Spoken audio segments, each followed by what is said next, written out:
Viewers আসসালামু আলাইকুম। আগামীকাল ১৯শে জুলাই বেলা ১১টায় বিপিকেএসএল লটারির ফলাফল প্রকাশ করা হবে। তো আজকে এই ভিডিওতে আমি আপনাদের সামনে কিছু কথা বলবো, যেমন বিপিকেএসএল লটারির ফলাফল যদি আপনি লটারি পেয়ে থাকেন কিভাবে সেটি জানবেন, বা মোবাইল থেকে কিভাবে লটারির ফলাফল দেখবেন, অথবা আপনি যদি পুরস্কার পেয়ে থাকেন সেটা কিভাবে সংগ্রহ করবেন। তো আজকের ভিডিওতে আমি A to Z আপনাদের প্রশ্নের জবাব দিব। অনেকে আমার ভিডিওতে কমেন্ট করতেছে বা এই লটারির ফলাফল কয়টায় দিবে এবং কিভাবে জানবো আমরা লটারি পেয়েছি কিনা বা কিভাবে চেক করবেন। তো সহজ কথায় বলি, বাংলাদেশ প্রতিবন্ধী কল্যাণ সমিতির বিপিকেএস তো লটারি ছাড়ছে, এটা সরকারিভাবেই। আমরা এই লটারিটি 20 টাকার মূল্যে কিনতে পেরেছি। তো লটারিটি ড্র হবে আগামীকাল 19শে জুলাই সকাল 11টায় জাতীয় প্রেস ক্লাবে। তো সেখান থেকে যারা ফলাফল দেখতে চান আপনি সরাসরি সেখানে গিয়েও ফলাফল দেখতে পারবেন। জাতীয় প্রেস ক্লাবের সামনে কিন্তু ফলাফল প্রকাশ করবে। আপনি ইচ্ছা করলে সেখানেও যেয়ে আপনার রেজাল্ট বা আপনার ফলাফল দেখতে পারবেন। সেই সাথে আপনার টোকেন লাগবে, বা আপনার টোকেনের যে একটি নাম্বার আছে বা লটারির যে নাম্বার আছে সেই নাম্বারটি আপনার সাথে নিয়ে যেতে হবে। আর যদি আপনি না যান, সেক্ষেত্রে যদি আপনি লটারির ফল পেয়ে থাকেন বা লটারিটি পেয়ে থাকেন, সেটা কিভাবে জানবেন? আমরা অনেকেই যখন অনলাইন থেকে লটারি কাটছি তখন কিন্তু আমাদের একটি নাম্বার থেকে আমরা লটারিটি কাটছি। তো যদি আমরা সেই অনলাইনের লটারি থেকেও পুরস্কার পেয়ে থাকি, আমাদের যে আমাদের আমরা যে নাম্বার থেকে লটারি কাটছি সেই নাম্বারে কিন্তু তারা যোগাযোগ করবে। অথবা আমরা কিন্তু পত্রিকাতেও দেখতে পারবো যে আমরা লটারিটি পেয়েছি কিনা। আপনি জাস্ট আপনার লটারির যে নাম্বার আছে সেই নাম্বারটি মিলিয়ে নিবেন। তাছাড়া কিন্তু ফেসবুকে লটারিটি সরাসরি তারা ফল দিবে। তো বাংলাদেশ প্রতিবন্ধী কল্যাণ সমিতির ফেসবুক পেজ আছে, সেই পেজ থেকেও আপনারা এই লটারির ফলাফল জানতে পারবেন।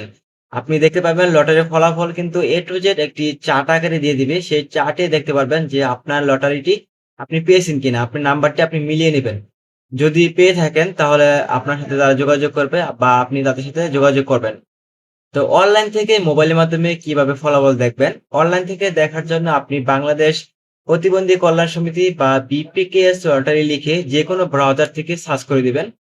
তো ভিডিওর স্ক্রিনটি লক্ষ্য করুন, আমি আপনাদের ফলাফল দেখার নিয়মটি দেখাচ্ছি। প্রথমে আপনি সার্চ করে দিবেন বাংলাদেশ প্রতিবন্ধী কল্যাণ সমিতি বা বিপিকেএস লটারি লিখে। তো সার্চ করে দেওয়ার সাথে সাথে প্রথমে আপনাদের সামনে একটি ওয়েবসাইট চলে আসবে। দেখতে পারবেন যে বাংলাদেশ বিপিকেএস লটারি বা বিপিকেএস লটারি একটি ওয়েবসাইট। প্রথমে আপনি সেই ওয়েবসাইটে প্রবেশ করবেন। তো এখান থেকে কিন্তু আপনি দেখতে পারবেন একটি চার্ট আকারে যে তারা রেজাল্টটি বা ফলাফলটি দিয়ে দিচ্ছে। অথবা যদি আপনি ফেসবুক থেকে দেখতে চান, দেখেন এই ওয়েবসাইটে কিন্তু ফেসবুকের একটি মাধ্যম আছে দেখার। এই পাশে কিন্তু একটি ফেসবুকে লেখা আছে, আপনি এখান থেকে ফেসবুকে ক্লিক করে দিবেন। তো ফেসবুকে ক্লিক করার পর তাদের অফিসিয়াল ওয়েবসাইটে নিয়ে যাবে। তো তাদের অফিসিয়াল ফেসবুক পেজে নিয়ে যাবে, সেখান থেকে কিন্তু আপনি ফলাফল দেখতে পারবেন। তো যারা অনলাইন থেকে ফলাফল দেখবেন, অনলাইন থেকে 19শে জুলাই বিকাল 5টার মধ্যে কিন্তু ফলাফল দেখতে পারবেন। আর আপনি যদি সরাসরি ফলাফলটি দেখতে চান, সেক্ষেত্রে আপনাকে যেতে হবে জাতীয় প্রেস ক্লাবের সামনে। তো সেখানে কিন্তু তারা সরাসরি ফলাফল দেখাবে। আর যে মোবাইল থেকে আপনি দেখতে চান, সেটা বিকাল 5টার মধ্যে তারা অনলাইন দিয়ে দিবে। সেখান থেকে আপনি দেখতে পারবেন। দৈনিক পত্রিকা আছে, সে পত্রিকাতেও আপনি দেখতে পারবেন। পিকেএসএল লটারির ফলাফল আমাদের এই চ্যানেলেও প্রকাশ করা হবে বিকাল 5টার পর। যখন আমরা চার্টটা হাতে পাবো তখন আমাদের এই চ্যানেলে প্রকাশ করব। আপনি চাইলে আমাদের চ্যানেলটি সাবস্ক্রাইব করে রাখতে পারেন, কারণ এই চ্যানেলেও আপনি বিপিকেএস এর ফলাফল দেখতে পারবেন। তো এই ছিল আজকের ভিডিওটি ভালো লাগলে অবশ্যই ভিডিওতে লাইক দিবেন। পরবর্তী বিপিকেএস লটারি সম্পর্কে যে কোনো আপডেট পেতে অথবা অন্য কোনো ভিডিও পেতে আমাদের চ্যানেলটি সাবস্ক্রাইব করে রাখবেন। আর এই ভিডিওতে একটি কমেন্ট করবেন যে আপনি লটারিটি কাটছেন কিনা। তো এই ছিল আজকের ভিডিওটি ভালো লাগলে অবশ্যই ভিডিওতে লাইক দিবেন। পরবর্তী এরকম ভিডিও পেতে আমাদের চ্যানেলটি সাবস্ক্রাইব করে রাখবেন। ধন্যবাদ।